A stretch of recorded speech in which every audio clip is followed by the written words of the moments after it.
नमस्कार, विदर्भ मीडियाच्या मराठी बातमीपत्रात आपलं सर्वांचं स्वागत आहे। मी आहे पिंकी खानोरकर आणि आता बघूया ग्रामीण घडामोडी। गोंदिया जिल्ह्याच्या तिरोडा तालुक्याअंतर्गत येणाऱ्या लोणारा गावात एक जन्मदात्या पित्यानेच आपल्या 20 महिन्याच्या मुलीची दारावर आपटून हत्या केल्याने गावात खळबळ उडाली आहे।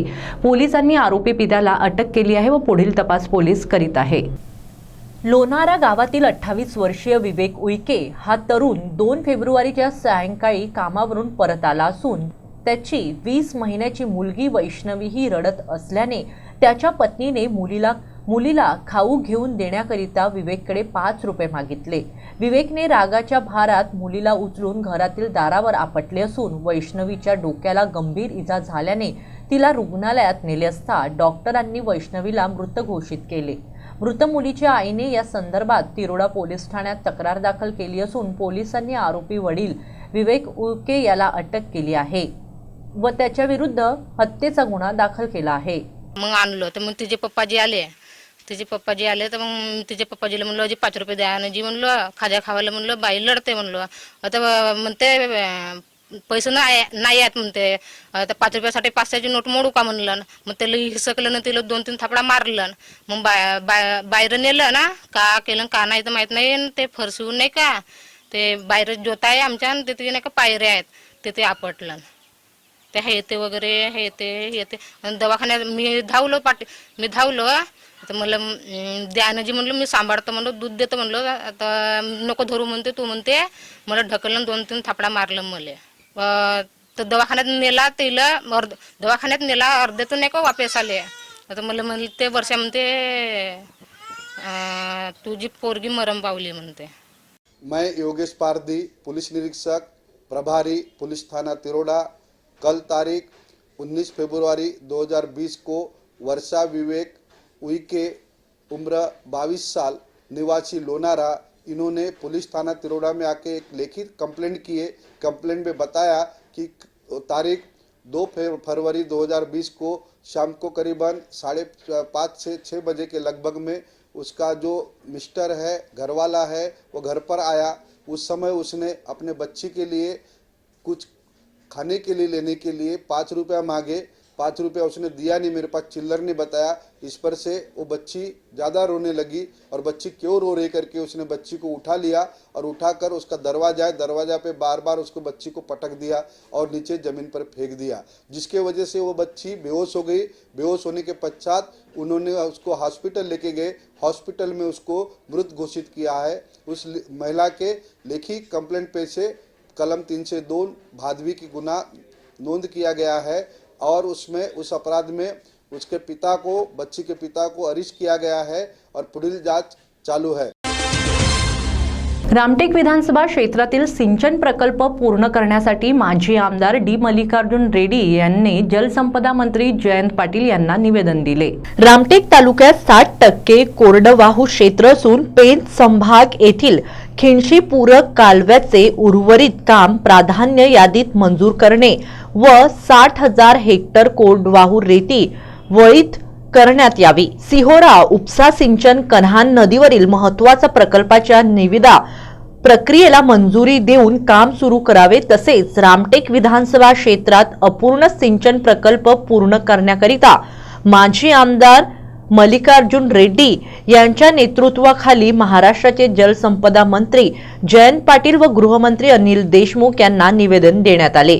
त्यावेळी प्रामुख्याने जिल्हा परिषद सदस्य व्यंकटजी कोरमोरे, भीमरावजी वाडी भासमे, किसान आघाडी नेता बीजेपी आदी उपस्थित होते। विदर्भ मीडिया करता रामटेक येथून राकेश मर्जीवे यांचा रिपोर्ट। सावनेर तालुक्यातील हेटी सुर्ला गावामध्ये अज्ञात कारणावरून नंदाजी बाबा देवस्थान नदीमध्ये रामराव मोंडे वय 45 राहणारा चिचरपुरा सावनेर असे आहे। तर पुढील तपास सावनेरचे ठाणेदार अशोक कोहळी करीत आहे। विदर्भ मीडियाकरिता दिलीप घोरमारे यांचा रिपोर्ट।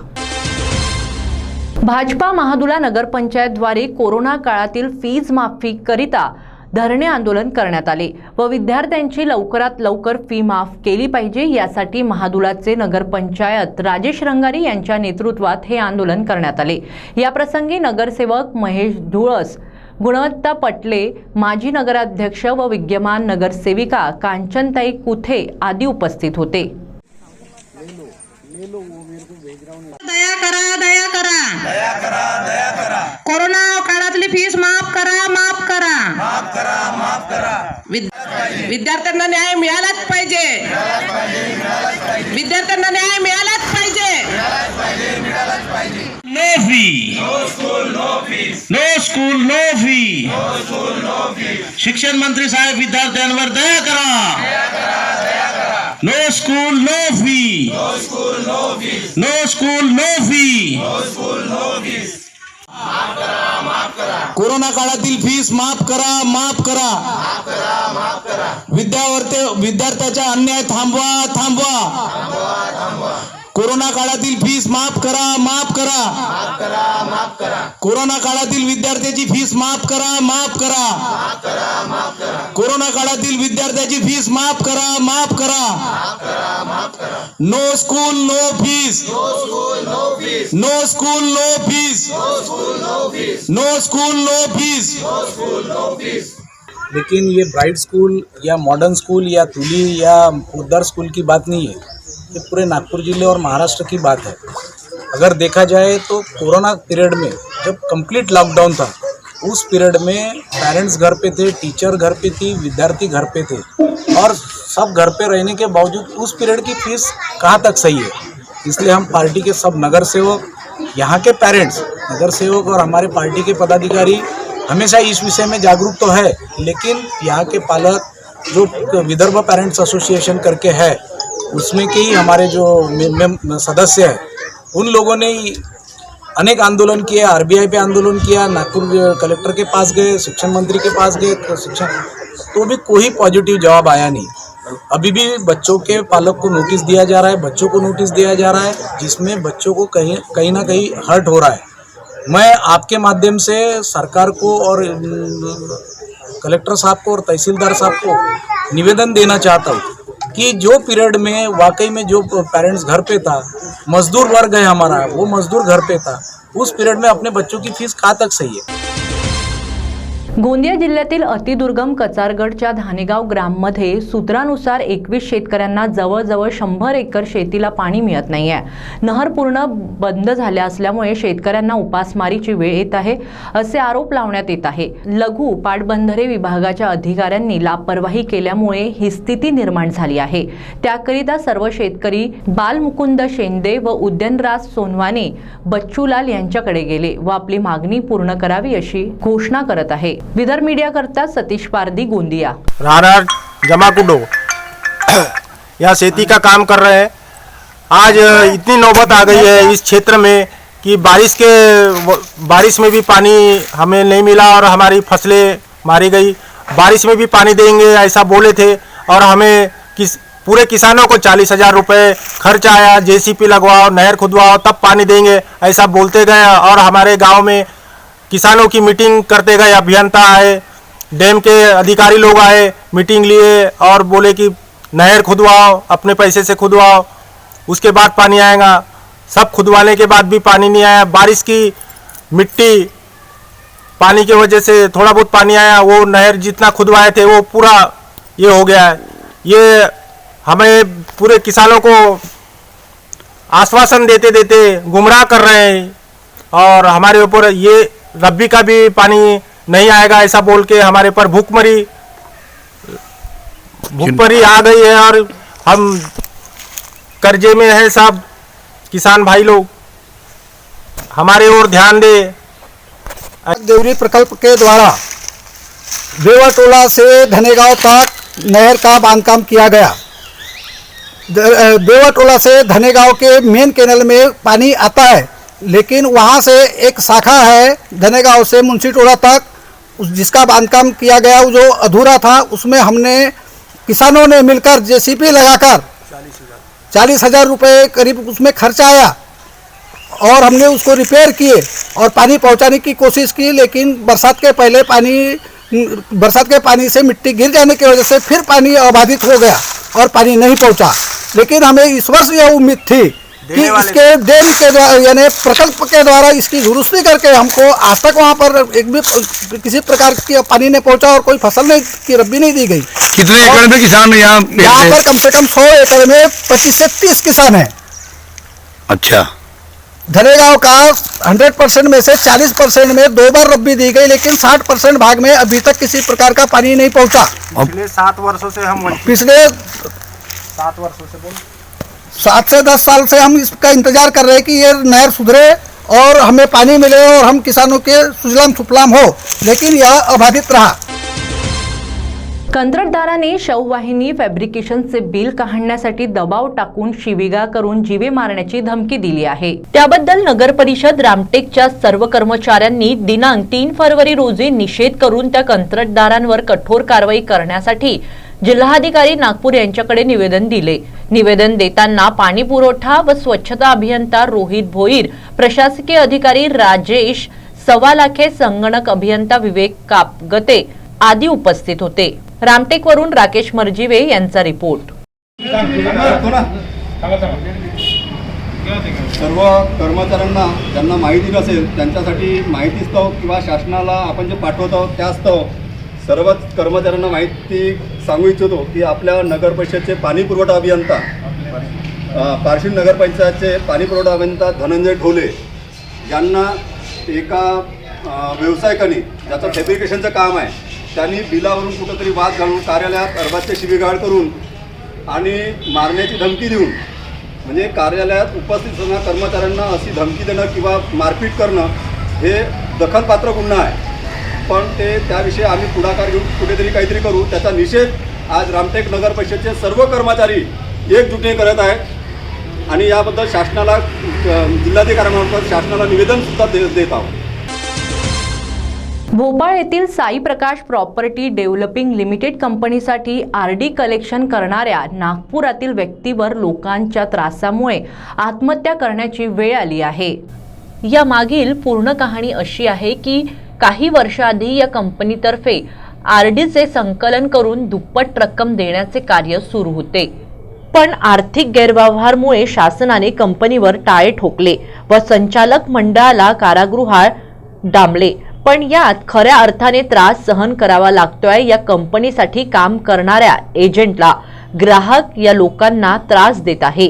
हा त्रास एवढा जास्त आहे की एका व्यक्तीने या त्रासाला कंटाळून आत्महत्या देखील केली आहे। सामान्य जीवन जगणाऱ्या या लोकांना आता जगणेही कठीण होत आहे। पोलिसांमार्फत मदतीची अपेक्षा या एजंट्सनी केली आहे। विदर्भ मीडिया करता निलेश फारकडे यांचा रिपोर्ट। मी योगेश पटले, राहणार तुमसर भंडारा जिल्हा। इथं बुटीबोरीला नोकरी करण्याकरिता आलो होतो, तेव्हा आम्हाला असंच एका मीटिंगमध्ये बोलवलं। तिथं आम्हाला माहीत झालं की हे साईप्रकाश प्रॉपर्टी डेव्हलपमेंट लिमिटेड अशी एक कंपनी आहे। पुष्पेंदर सिंग बघेल आले होते तिथं नागपूरला। तिथं आम्ही मग आपले पैसे गुंतवणूक केला आणि त्याच्यानंतर आम्हाला त्यांना सांगितलं की तुम्ही पण एजंटगिरी करू शकता। तर आम्ही तिथं एजंटच्या कार्य करीत होतो। तर कंपनी 10 म्हणजे चालू झाली होती आणि 14 मध्ये बॅन झाली। कंपनी बॅन झाल्यामुळे मग आम्ही त्याच्यावर लोकांना ज्यांच्याकडून पैसे घेतले त्यांना समजावून सांगितलं असं असं आहे। त्याच्यानंतर आम्ही पोलीस प्रशासनाला, पोलीस आयुक्तमध्ये, गृहराज्यमंत्री दीपक केसरकर साहेबला असे निवेदन दिलं जिथे तिथं, जसं भंडारा जिल्ह्यात, नागपूर जिल्ह्यात, गोंदिया जिल्ह्यात इथे तिथे जाऊन तरी आमची जो परेशानी आहे ती दूर झाली नाही। आज पण ते मालक जेलमध्ये आहेत, तर काही डायरेक्टर लोक आताही बाहेर घुमत आहेत आणि आमचे जो सहयोगी इथे जे कस्टमर होते ते आम्हाला आताही त्रास देत आहेत। त्यांना आम्ही समजून सांगतो की केस चालू आहे, पैसे मिळणार आहेत असं आम्हाला आश्वासन देत आहेत। ते आताही सांगत आहो आम्ही, तरी पण लोक आम्हाला कुठेही किती वाजे, रात्री 2 वाजे, 12 वाजे, किती वाजे फोन करून आम्हाला पैसा मागण्याचा प्रयत्न करतात। आणि आम्ही अगर कोणत्याही पोलीस स्टेशनला कुठे गेलो तर पोलीस प्रशासन पण आम्हाला असं म्हणतात की तुम्ही असं केलं आहे, त्यांचे पैसे द्यावे लागेल। तर आम्ही आता या ऐकू टेन्शनमध्ये आम्हाला असं वाटते की आम्ही आता जगावं की मरावं। कारण की आम्हाला काही सुचून नाही राहिलं आहे. आणि कोणी नेत्याकडे पण जाऊ ते आमच्या काही ऐकत नाही आहे. तर आम्ही ना काय करावं असा मी आपल्या मतलब पोलीस प्रशासनाला आणि गव्हर्मेंटला जेवढे बी आपले वरचे अधिकारी आहे त्यांना असा सुचवून सांगित आहो की आमच्या समाधानाचा हल करावा आणि लोकांचे गुंतलेले पैसे आम्हाला परत करून द्यावं अशी मी प्रशासनाला विनंती करतो.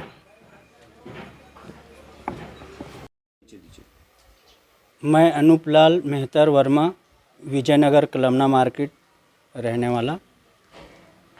मैं साई प्रकाश कंपनी में एक एजेंट के रूप में काम करता था.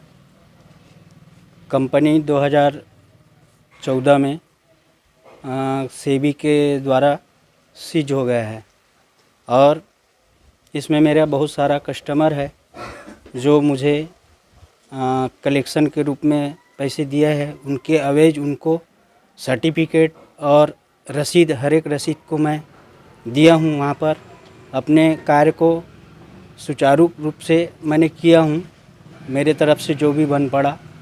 और अभी मैं पूरी तरह बेरोज़गार हो चुका हूँ. तो कुछ मुझे भाई लोग ने कुछ कलेक्शन करने के लिए एक छोटा सा एक संस्था है वैष्णवी महिला ग्रामीण, वहाँ पे कलेक्शन के रूप में मैं फिर से मेरे रोज़गार मिलना चाहिए करके मैंने स्टार्ट किया काम. और वो काम को निरंतर अभी करते जा रहा हूँ. तो जिस एरिया में मेरा साई प्रकाश कस्टमर है, साई प्रकाश प्रॉपर्टी का, वो लोग मुझे बार बार टॉर्चर करते हैं, मारने पीटने की धमकी देते हैं, मेरा पैसे कब देगा करके गाली गलौज करते हैं. और कभी रास्ते में मेरा मोबाइल, गाड़ी भी छीन लेते हैं. तो इस प्रकार से मुझे बहुत सारा मतलब टेंशन, तनाव हमेशा मेरे सर पे बना रहता है और पूरी तरह मैं सुरक्षित नहीं हूँ. इसलिए मैं सरकार से अपील करता हूँ कि मुझे सुरक्षा मिलना चाहिए और मुझे न्याय मिलना चाहिए. इसलिए मैं पुलिस प्रशासन को भी कई बार वहाँ थाने में गया तो थाने में उल्टे ही हम लोगों को मतलब तुम लोग गलत किए हो करके साबित करते हैं. तो इस टाइप का नहीं होना चाहिए, हमें न्याय मिलना चाहिए. इसलिए हम उनके दरवाजे पे गए हैं और पुलिस प्रशासन को भी बार बार बोल रहे कि हमको न्याय मिलना चाहिए. हमने सेबी में भी वहाँ आवेदन लगाए हैं और हाई कोर्ट में भी आवेदन लगाए हुए हैं. लेकिन आज की जो सरकार है अंधी बहरी है, कोई सुन ही नहीं रहे हमारे बात को. तो हम लोग आगे हम अपने 4 परिवार को, फैमिली को चलाएं तो कैसे चलाएं? हम आत्महत्या कर ले या जहर खा के मर जाएं? ऐसे कहकर मैं अपनी 2 शब्द को. नागपुरात स्वामीनारायण स्कूल या नागपुरातील प्रतिष्ठित शाळेने अचानक 900 विद्यार्थ्यांना शाळेच्या ऑनलाईन स्टडी ग्रुपमधून काढले. त्यामुळे शाळेसमोर पालक जमा झाले व सोबतच त्यांनी संख्या दिवसेंदिवस वाढत असल्याने संपूर्ण परिसरात गर्दी दिसू लागली आहे. यात भर पडली ती मनपा परिवहन समिती सभापती बाल्या बोरकर यांच्याही मुलाला शाळेच्या ऑनलाईन क्लासेसच्या ग्रुपमधून काढण्यात आले. 8 तारखेपासून परीक्षा असल्यामुळे पालक काळजीत होते. नंतर काही पालकांनी समजूत काढल्यामुळे शाळा प्रशासनाने समोरे सर्व मुलांना परत ग्रुपमध्ये समाविष्ट केले आहे. कि भाई हमारे को भी फीस, हमको भी पेमेंट करना है, टीचरों को उनके भी घर है, सबको प्रॉब्लम है. आपको प्रॉब्लम है वैसे हमको भी प्रॉब्लम है. तो आप इस चीज़ के लिए निश्चित रहिए. बच्चों की स्टडीज कहीं पे भी बाध्य नहीं करेंगे हम, ये आपको एश्योरेंस देते हैं. कल फोन आया था हमको कि ऑनलाइन से भी रिमूव करते हैं. नहीं, वो बात हो गई है. बात छोड़िए, आज भी बात कर रहे हैं ना, वो छोड़िए. हो गया, ज्वाइन कर दिए. अपन कर रहे हैं. आपको शाम तक सब ज्वाइन मिल जाएंगे. एक बार एक सेकंड, कल जो टीचर ने बात की आपसे,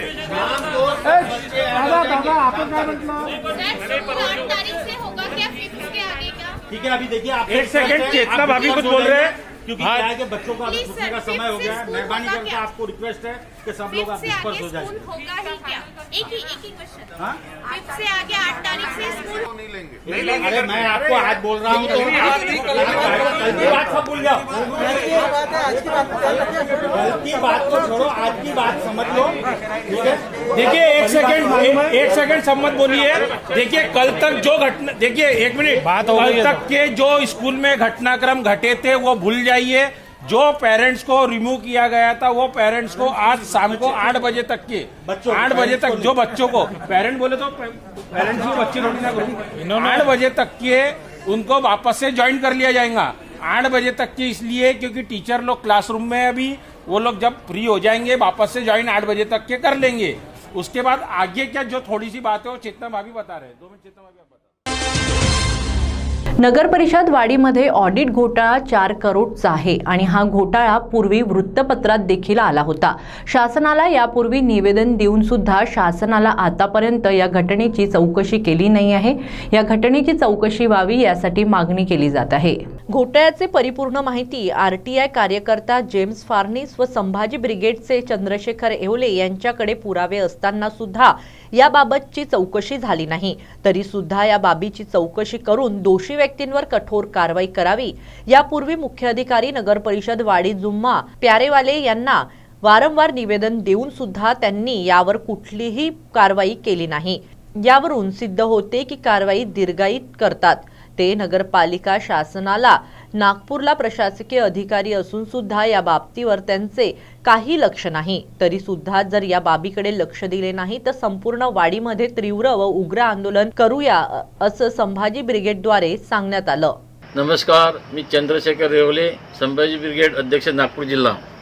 मागील 2 वर्षापासून वाडी नगर परिषदेमध्ये जो भ्रष्टाचार झाला त्या भ्रष्टाचाराबाबत लेखापरीक्षणानुसार असं आढळून आले की टॅक्समध्ये 4 करोडचा जवळपास भ्रष्टाचार आणि त्याचप्रमाणे पाणी पुरवठ्यामध्ये 1 लाखचा भ्रष्टाचार झाला। त्याचे निवेदन आम्ही अनेक वेळा जिल्हाधिकाऱ्याला दिले। जिल्हाधिकाऱ्यांनी त्या प्रकाराने पत्र नगर परिषदेला दिले, परंतु नगर परिषद शिवनी त्याचं कुठली दखल घेतली नाही आणि अजूनपर्यंत त्यांनी कुठलाही अहवाल जिल्हा परिषद पाठवला नाही। आम्ही वाडीवासी असे सगळे जनतेने असे ठरवलं आहे की हे भ्रष्टाचाराची चौकशी झाली नाही तर आम्हाला आंदोलनाचे पर्याय राहणार नाही। या प्रकारची निवेदन आम्ही जिल्हाधिकारी कार्यालय, विभागीय कार्यालय, गृहमंत्री त्याचप्रमाणे अनेक डिपार्टमेंटला आम्ही दिलेलं आहे। या प्रकारची चौकशी लवकरात लवकर करण्यात यावी अशी आमची सगळी जनतेची मागणी आहे। त्याचप्रमाणे येथील जे शिव आहेत ते शिव आता विभागीय आयुक्ताचा त्यांनी पदभार घेतलेला आहे। त्यांना जर वाटलं ते चौकशी करू शकतात, परंतु ते याच्यात कुणाच्या तरी दबावाला ते बळी पडले आहेत आणि जे कर्मचारी इथं भ्रष्टाचाराच्या याच्यात सस्पेंड झाले होते त्याच कर्मचाऱ्याला ते सोबत घेऊन वाडी नगर परिषद कारभार पाहत आहेत। आणि त्याला प्रमोशनसुद्धा दिलं आहे। अशा प्रकार इथले मुख्याधिकारी आता म्हणजे जिल्हाधिकारी कार्यालयात जिल्हा प्रशासन अधिकारी आहेत का? हो, इथले मुख्याधिकारी आहेत ते जिल्हा प्रशासन विभागीयमध्ये टाकरखेडे जे साहेब होते त्यांच्या जागी त्यांना पदभार दिलेला आहे आणि तरी ते या प्रकारची चौकशी करून राहिले नाहीत। त्यांना कोणाला तरी वाचवण्याचा त्यांचा प्रयत्न आहे।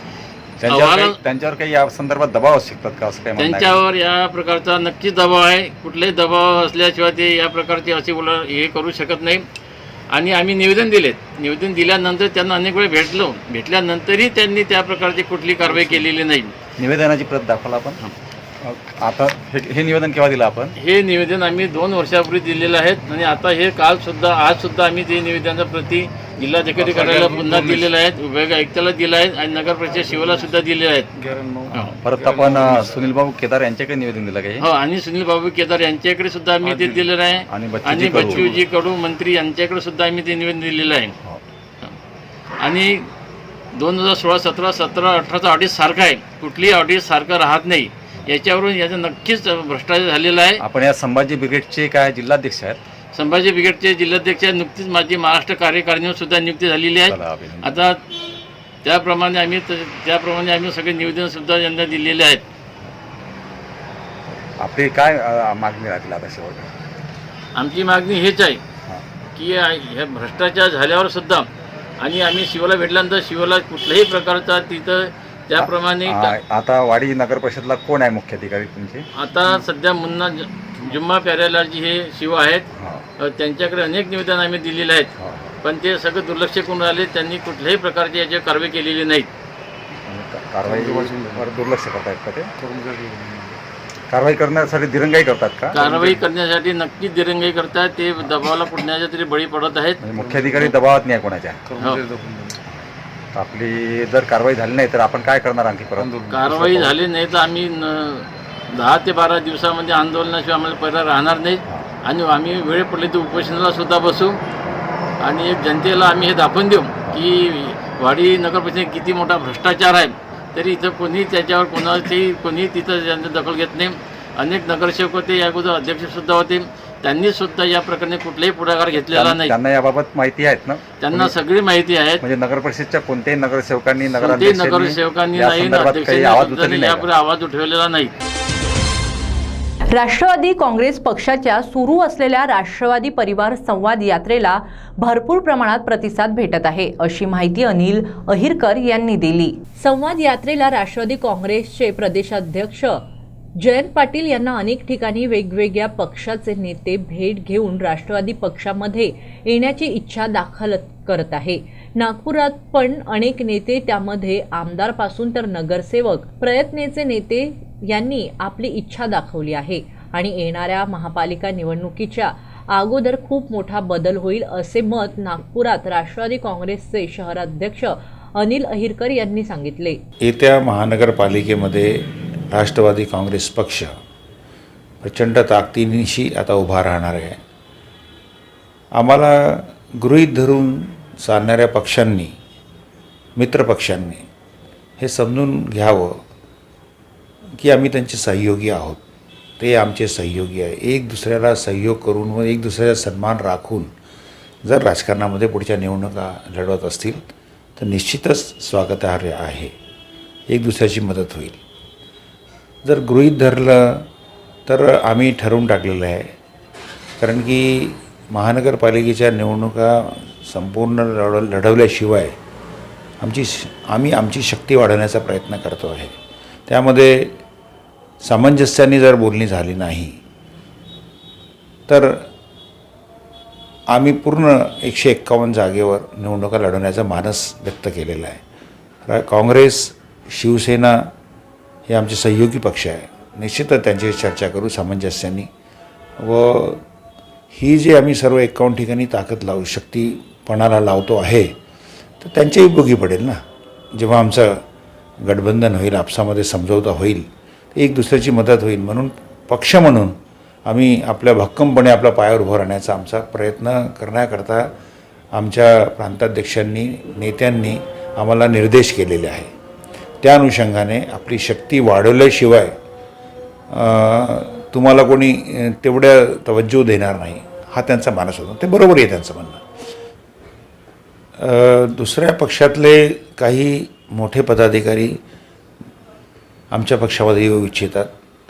माजी नगरसेवक आहे किंवा डेप्युटी मेयर लेवलचे काम केलेले काही लोक आहेत, किंवा इवन एखाद्या वेळेला आमदार राहिलेला पण व्यक्तिमत्व आहे, तर ते व्यक्ती निरंतर संपर्कात आहे. आम्ही त्यांना विचारलं का बरं, तर ज्या पक्षात ते आहेत ते कंटाळलेल्या त्यांच्या गटबाजीमुळे, ये इसका आदमी तो त्याचा माणूस, ते त्यांचं म्हणणं आहे की आमचं पर्सनल व्यक्तिमत्व इथं उभंच होत नाही. आम्ही कोणत्या तरी गटातटाचं राजकारण असल्यामुळे ते कंटाळलेलं आहे, म्हणून ते आमच्याकडे येऊ इच्छितात. आमच्या इथे गटातटाचं राजकारण नाही. दुसऱ्या पक्षामध्ये आपसातच जे खरे कार्यकर्ते, जे जमिनीवर काम करणारे होते, त्यांना न्याय मिळत नाही आहे. त्यांनी आपल्या सर्व्हिसेस देऊन, मोठ्या पदावर राहून ज्या सर्व्हिसेस दिल्या पक्षाला या शहरामध्ये, त्यांना कोणताही तवज्जो मिळत नाही. त्यांच्याकडे दुर्लक्ष सातत्याने होत आहे. मग काय करणार ते? आम्ही त्यांना विचारलं काय म्हणून तुम्ही असं संपर्कात आहेत. त्यांनी सांगितलं हे असं कारण आहे. मग आमच्या इथे त्यांना आशेचा किरण दिसतो, इथून त्यांना नवीन काहीतरी करण्याची उमेद दिसते. तर त्या पद्धतीने हे सर्व फार लवकर म्हणता नाही, येणाऱ्या महानगरपालिकेच्या निवडणुकीची पूर्वी तुम्हाला एक चमत्कारिक बदल नागपूर शहरात राष्ट्रवादीच्या दिसेल. ग्रामीण घडामोडीमध्ये वेळ झाली इथेच थांबण्याची. आपण बघत रहा विदर्भ मीडिया. नमस्कार.